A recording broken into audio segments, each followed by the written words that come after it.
Il ne se passe pas une semaine sans que l'on apprenne qu'une entreprise, une collectivité locale, une organisation soit victime d'une cyberattaque. Face à la croissance exponentielle de la cybercriminalité, la question aujourd'hui n'est plus « suis-je bien protégé ?», mais plutôt « en cas d'attaque, de quels moyens vais-je disposer pour pouvoir y faire face ?»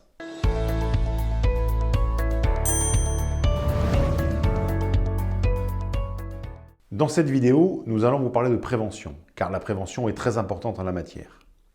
Un excellent guide de l'ANSSI, l'Agence nationale de sécurité des systèmes informatiques, présente un guide spécialement destiné aux TPE-PME en 12 questions. Vous devez parfaitement connaître l'ensemble de votre parc informatique, tous les matériels et tous les périphériques. Vous devez effectuer des sauvegardes régulièrement sur des supports déconnectés ou externalisés. Vous recevez régulièrement des mises à jour de sécurité de la part des différents éditeurs de logiciels que vous utilisez.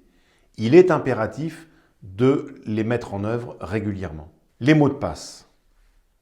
C'est un vrai sujet car il faut absolument trouver la bonne méthode entre le mot de passe suffisamment compliqué, mais pas trop, pour éviter le post-it au fond du tiroir.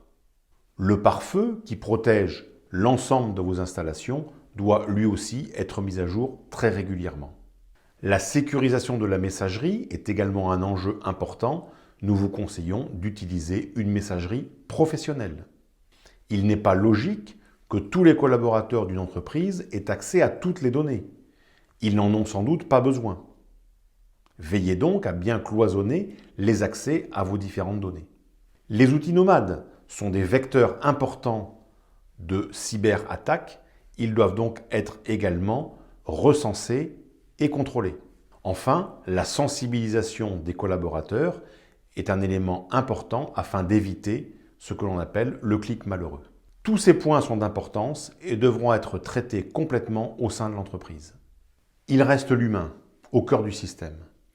L'humain qui peut être fatigué, dérangé, occupé. Les hackers sont à la recherche d'une porte ouverte, voire même à peine entrouverte. Faisons en sorte que nos portes informatiques soient bien fermées.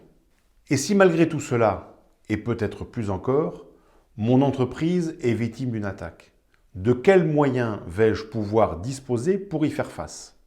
Je vous donne rendez-vous dans notre deuxième vidéo pour vous présenter les solutions que nous avons mises au point pour vous.